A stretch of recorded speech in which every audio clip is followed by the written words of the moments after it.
Alafia to the fam.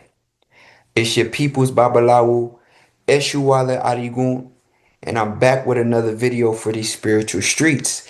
Now, if you don't know the people that are in the title of this video, it doesn't matter because you're going to still be able to follow this story perfectly. All right. This is something that I decided to break down because it 100% applies to you guys in your spiritual journeys and things that you will see along your spiritual journey, as well as aspects that you may do in your practice, right? And so, regardless if you know the figure spoken of, it doesn't matter, because this is a cautionary tale. All right.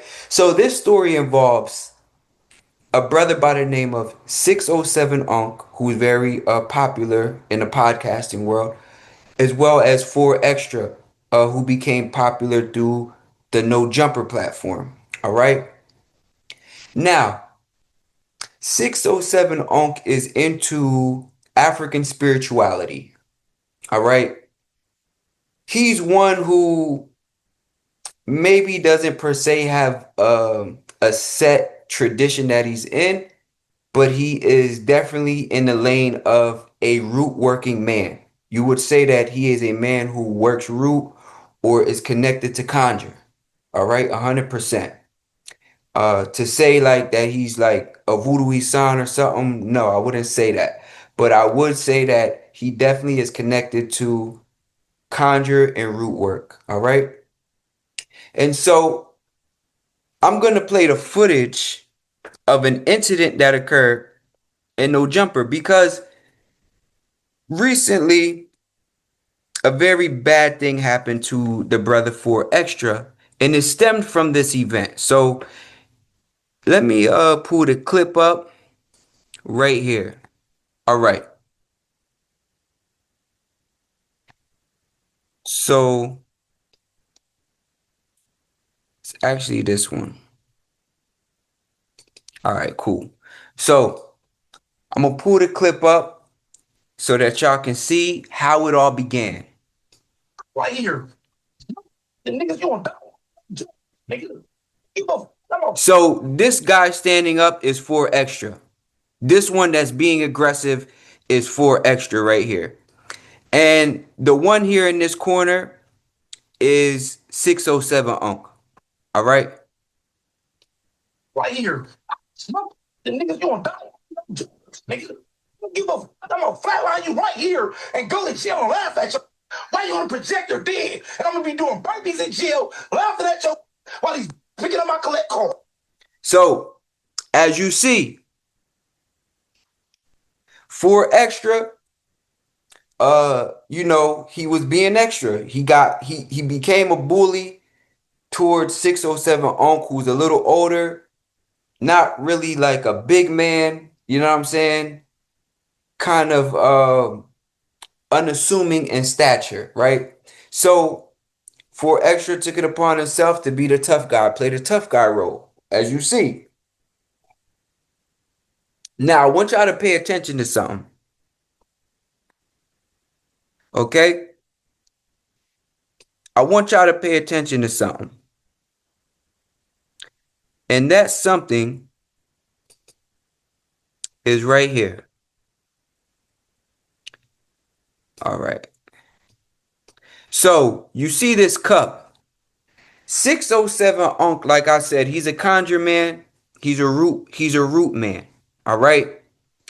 Now, pay attention, family, because this is very important.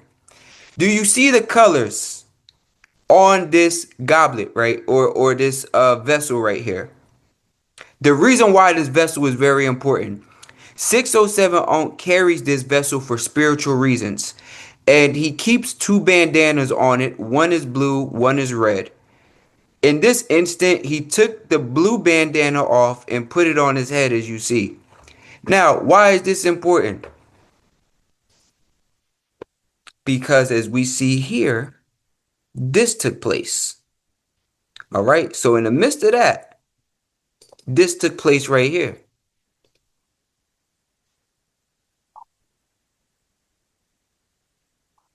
Y'all see it? Y'all see it? After he just got aggressive, he knocks over the spiritual vessel that 607 Ankh carries around for protection and spiritual reasons. Look at this, family.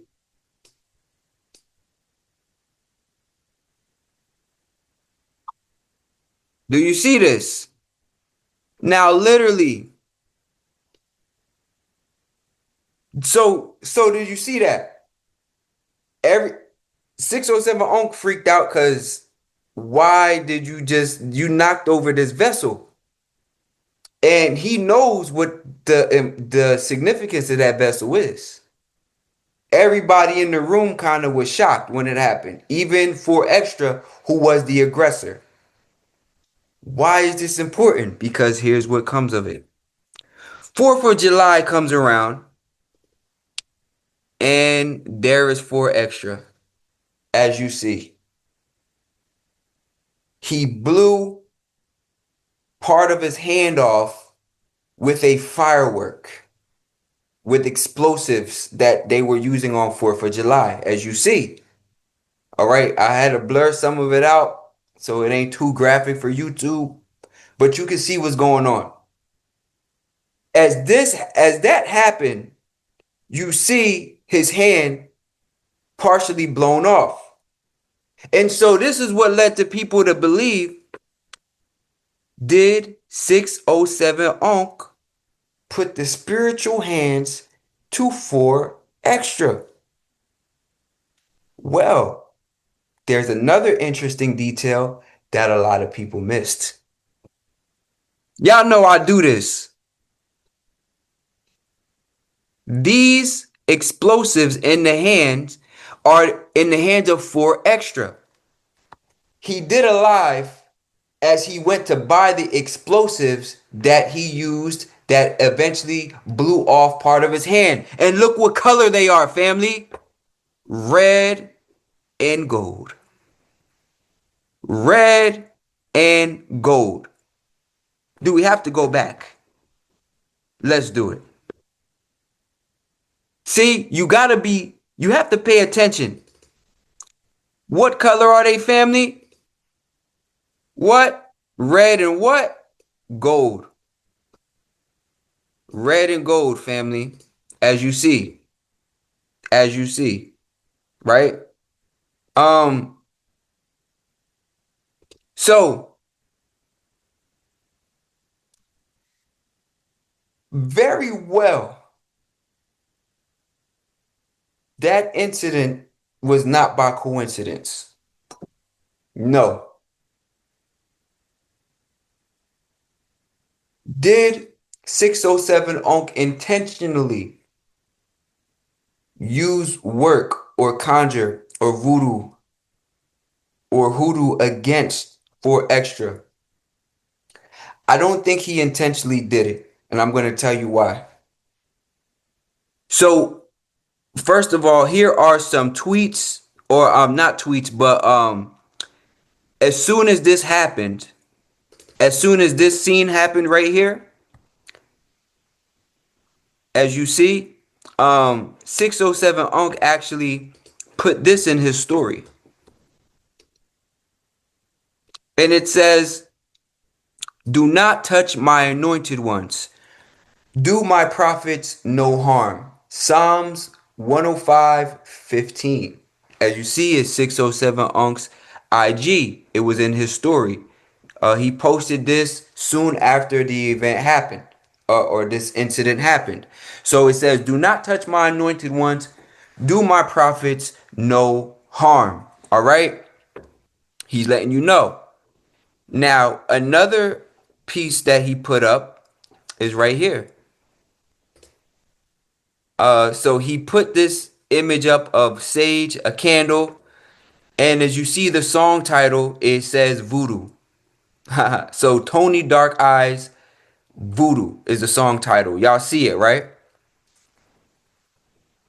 So why do I say I don't think it was intentional? but it was 100% connected to that incident that you seen in No Jumper. When you see such a swift response, I mean, this happened in a matter of a couple weeks. When you see such a swift response from a spirit, it's usually because a person violated or disrespected the spirit itself. All right. Yes, also the individual who the spirit is guarding, but an actual violation to the spirit itself. And when did that violation occur? When did that violation occur, family? It occurred in the moment Here. right after this, right? See, I'm on projector dead. I'm gonna be doing he's in jail laughing at you while he's picking up my collect card. Okay, so now you disrespected the person who the spirit is guarding. And here's the thing in my eyes that warranted the swift response. Boom. Boom. Right there. Boom. Boom. You see how he knocked it over with his hands? Look at this, family. This hand,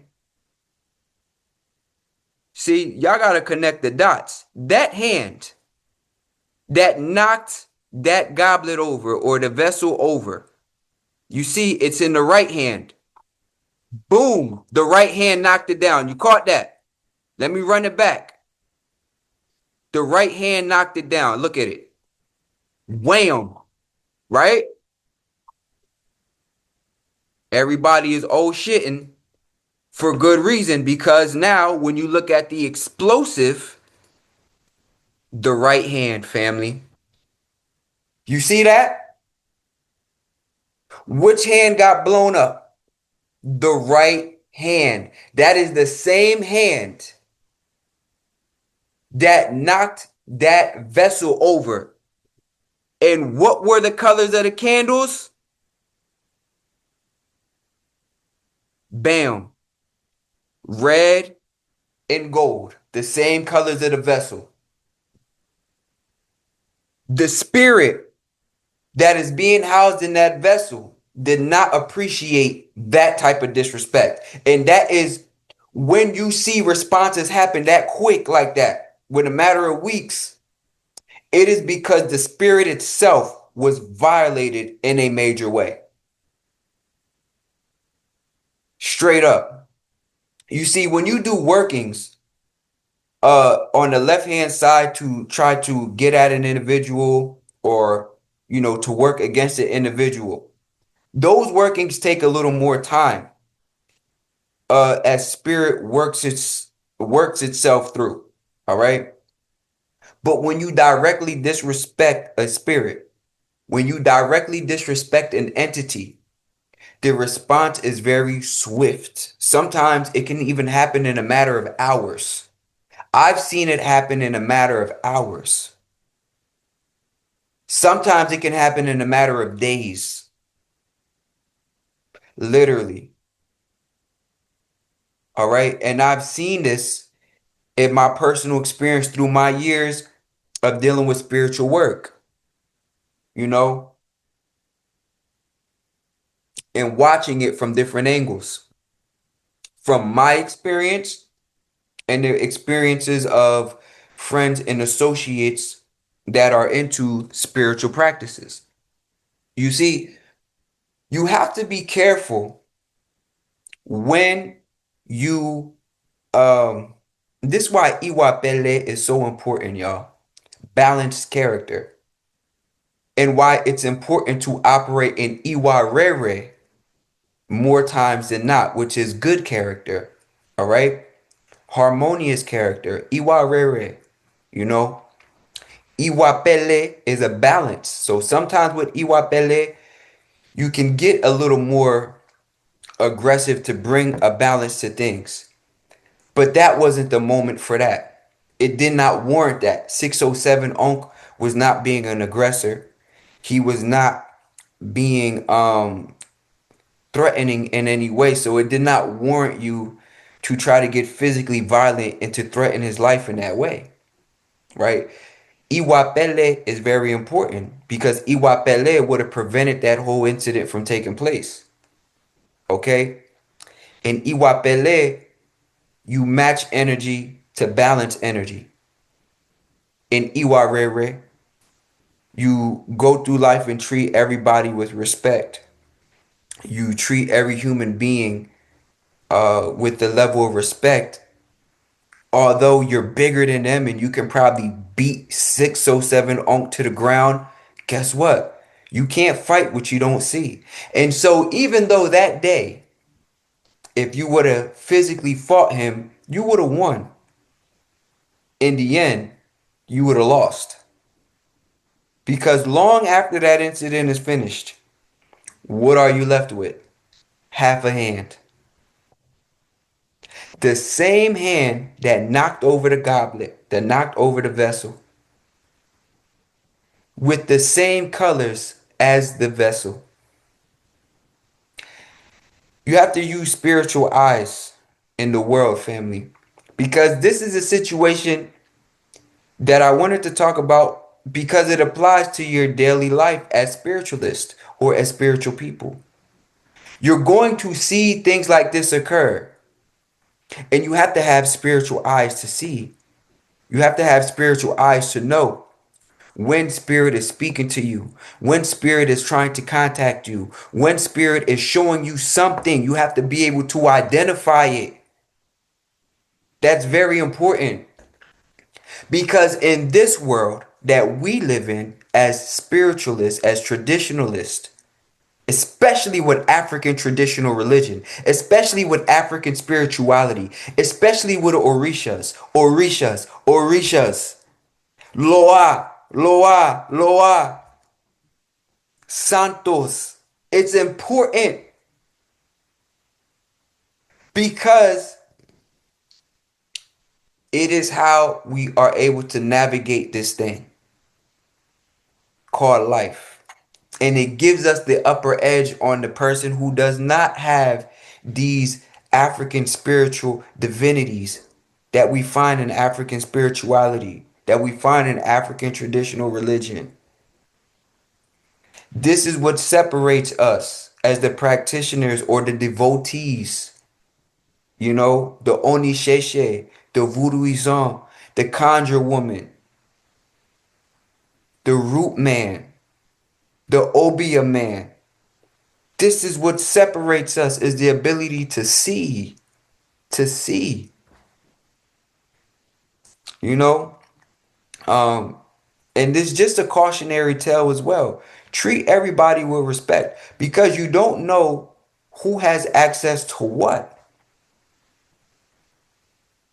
And everybody does not have to be spiteful in wanting to curse or wanting to hex or do spiritual workings against people, to do black magic against people. Everybody does not have to do that or have that in their heart for you to get effed up out here.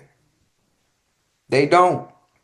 Some people are covered in egungun, and if you violate them, their egungun will demonstrate quick, swift.